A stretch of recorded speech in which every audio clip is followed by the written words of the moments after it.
muito bem-vindos aqui a mais um vídeo no meu canal. Sou o professor Pedro Coelho e no vídeo de hoje analisaremos na prática como as novidades lá de 2016, pontualmente inseridas pela Lei 13.244 daquele ano, no que tange às modificações perpetradas no Código de Processo Penal, são e poderão retomar a ser cobrada na sua prova. Analisaremos questões recentíssimas que vêm à guarida, vêm justamente no mesmo sentido naquele que nós alertamos os nossos alunos para as principais provas de carreira jurídica, magistratura, MP, Defensoria Pública e delegado de polícia, e você precisa atentar especialmente porque aqui tem muita pegadinha de prova, mas é tranquilo a gente se preparar para elas. Antes de mais nada, deixa eu te pedir já para deixar o joinha para que esse conteúdo chegue a mais pessoas, mostrando a relevância do nosso canal. E claro, se você não está inscrito, resolve esse problema, se inscreve, aciona o sininho, porque sempre que eu trouxer conteúdo novo, você vai ser devidamente notificado. Presta atenção, doutores e doutoras, que quando vocês ouvem falar em informação relativa à estação Rádio Base, é uma das importantíssimas novidades inseridas em 2016 dentro da investigação, dentro do Código de Processo Penal, pela Lei 13.344 daquele ano de 2016. E, notadamente, fora perpetrada dentro da legislação processual penal, justamente nos artigos 13A e 13B de bola. A redação desses dispositivos, notadamente o do artigo 13b de bola, é extremamente truncada, é extremamente difícil e criticável. Só que isso vem caindo muito em questões de prova. E a parte interessante que eu sempre enfatizo nas minhas aulas é que quando isso aqui que tem muito pano para manga para que a gente reflita, é cobrado em prova, notadamente em provas objetivas, o que você precisa saber não é muita teoria sobre aquelas polêmicas, mas sim investir tempo de estudo tratando e assimilando a literalidade daquelas informações. Não sem uma consciência crítica, claro, mas, deixa eu só silenciar aqui, mas objetivamente vocês precisam dominar o conteúdo da literalidade desses dispositivos. Aqui, doutores e doutoras, a gente vai tratar sobre algumas minúcias e algumas características dessa tratativa, mas aí ilustrando aqui como dominar a literalidade da lei permitiria, de certa forma, facilmente vocês garantirem uma questão de prova no último concurso da magistratura do Tribunal de Justiça do Estado de Pernambuco. Sem mais delongas, vamos analisar aqui qual é a assertiva entre as 5 disponíveis, a mais adequada, a correta. Vai para a tela que a gente vai tratar. Diz lá a questão. Relativamente ao inquérito policial e as diligências neste levadas a efeito, é correto afirmar que a letra A vai dizer: na busca domiciliar fundada em ordem judicial, quando encontrada a arma objeto do crime de roubo, a não especificação de mandado judicial para a busca pessoal impedirá a realização desta. Tranquilamente dá para afirmar que essa assertiva está correta. Quem vem estudando comigo nos últimos meses vem anotando duas consequências ou duas informações que eu tenho reputado essencial para quem que está estudando o processo penal. O primeiro, que é óbvio que nos próximos concursos, praticamente todas as provas terão uma ou mais questões relativa à busca pessoal ou busca e apreensão, notadamente que envolva aí questões acerca de inviolabilidade domiciliar. Por isso que o estudo dessas medidas, dessas diligências, é mais do que obrigatório. Notadamente também, além das peculiaridades normativas e doutrinárias, atentar para a atualização absoluta no que tange a jurisprudência. E isso não é de hoje, desde 2021 eu venho fazendo esse alerta. E por que isso? Porque estatisticamente, dentre os precedentes que são publicados em processo penal em informativo de jurisprudência, especialmente do STJ, aquele que guarda e sofre um maior incremento em termos estatísticos é os relativos a essas medidas. Por isso, com a certeza de que eu estava vivo e que permaneço como tal, posso afirmar, como já o fiz ano passado, que a tendência continua a ser cobrança. E não me deixa mentir, aqui essa assertiva. E a segunda informação é que eu disse que a chance de voltar a cair demais essa ciência ou essa noção de o legislador, melhor, o examinador afirmando ser necessária expressa previsão dos bens, dos itens passíveis de a apreensão no mandado de busca e apreensão seria essencial, e essa assertiva está absolutamente equivocada. A uma, porque é absolutamente contraintuitivo que você, numa diligência probatória que almeja identificar e amealhar evidências da prática delitiva, previamente você já indique quais são essas evidências. Soaria muito estranho. E não fosse suficiente essa estranheza, obviamente os senhores sabem que para que eu afirmasse algo desse gênero, eu precisaria ter uma expressa previsão legal como requisito do mandado de busca e apreensão o apontamento desses itens passíveis de serem amealhados, o que, óbvia e naturalmente, não existe na nossa legislação. Importante estudarmos do artigo 240 e seguintes para chegar a essa conclusão. Ora, se não há exigência de especificação de itens a serem passíveis de apreensão, de recolhimento, por óbvio, nesse caso, mais do que evidenciada que essa arma utilizada para o crime de roubo tem absoluta vinculação ao crime investigado, sendo, portanto, passível, sim, de apreensão nesse sentido. Beleza? Tranquilo? E, naturalmente, aqui, doutores e doutoras, em se tratando de uma busca pessoal, ainda mais. Por quê? Porque a gente vai ter, além dessa possibilidade da busca e apreensão, quando se realiza a busca pessoal por devidamente justificada, a gente tem, claro, a possibilidade de realizar essa apreensão, por óbvio, em se tratando desse vínculo com o crime perpetrado. Letra B de bola, o delegado de polícia, apurando o crime de extorsão mediante sequestro, necessita de prévia autorização judicial para requisitar de quaisquer órgãos do poder público dados e informações cadastrais do suspeito.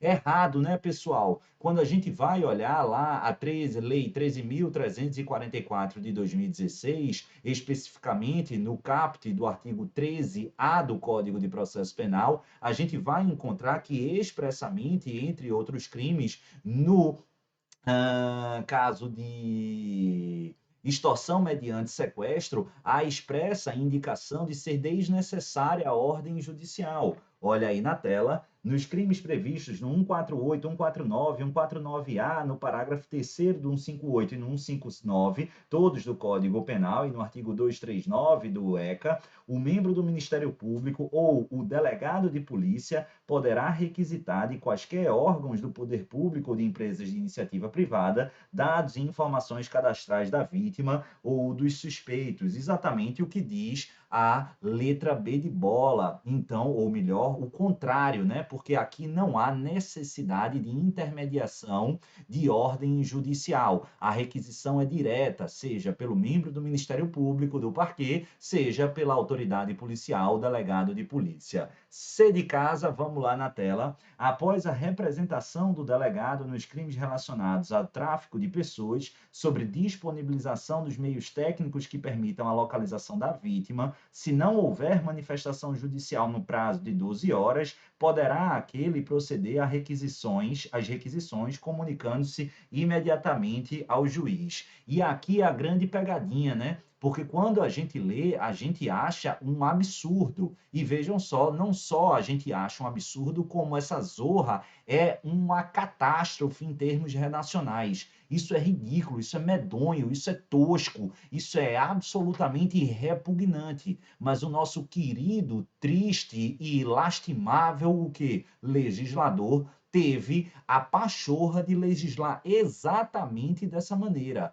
Então, não obstante aqui pairar muitas dúvidas, na minha ótica, certeza de absoluta inconstitucionalidade e de carência de inteligência minimamente razoável dos autores dessa norma, o fato é que, como nós sabemos, todas as normas gozam de presunção de constitucionalidade e, ao menos até que o legislador revogue, modifique a redação ou, pelo menos, que o Supremo Tribunal Federal venha a conferir interpretação conforme ou reconheça a inconstitucionalidade desse dispositivo, nós temos aqui o que parcela da doutrina vai chamar de cláusula de reserva de jurisdição temporária, o que é mais loucura do que uma viagem lisérgica daquelas pesadas. Ou seja, indica-se que há uma reserva de jurisdição, mas essa reserva de jurisdição ela é contada no relógio.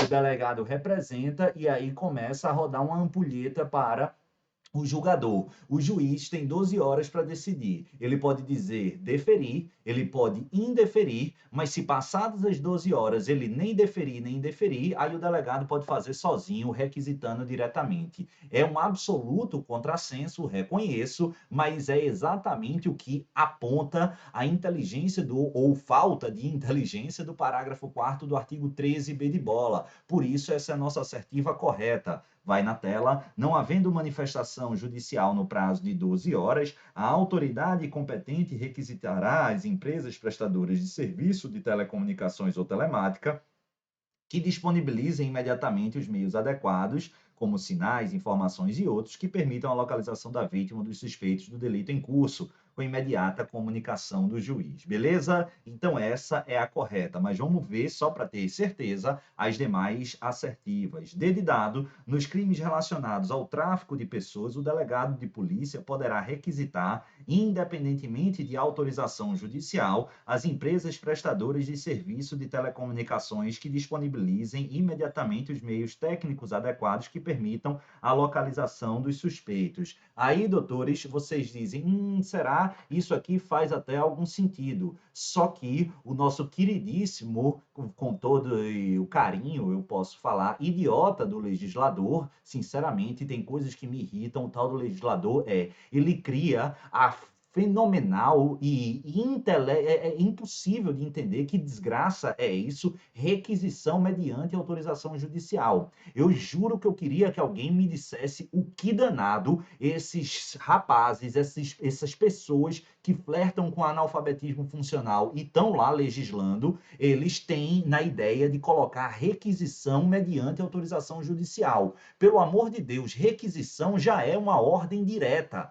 independentemente de autorização judicial. Requisitar com autorização judicial é uma contradição em termos, pelo amor de Deus. Mas o nosso querido legislador assim pôs, e como, repito, temos presunção de constitucionalidade, vamos entender como correta a afirmação que diz que se trata de uma requisição mediante autorização judicial. Não me deixa mentir o caput do 13b. Se necessária a prevenção e repressão dos crimes relacionados ao tráfico de pessoas, o membro do Ministério Público ou delegado de polícia poderão requisitar, mediante autorização judicial, as empresas prestadoras de serviço de telecomunicações e ou telemática que disponibilizem imediatamente os meios técnicos adequados que permitam a localização da vítima dos suspeitos do delito em curso. Beleza? E por fim, mas não menos importante, a letra E assertiva, dar-se-á prioridade à realização de exame de corpo de delito na fase do inquérito policial, quando se tratar de crime que envolva criança ou adolescente idoso, pessoa com deficiência, e aí ele coloca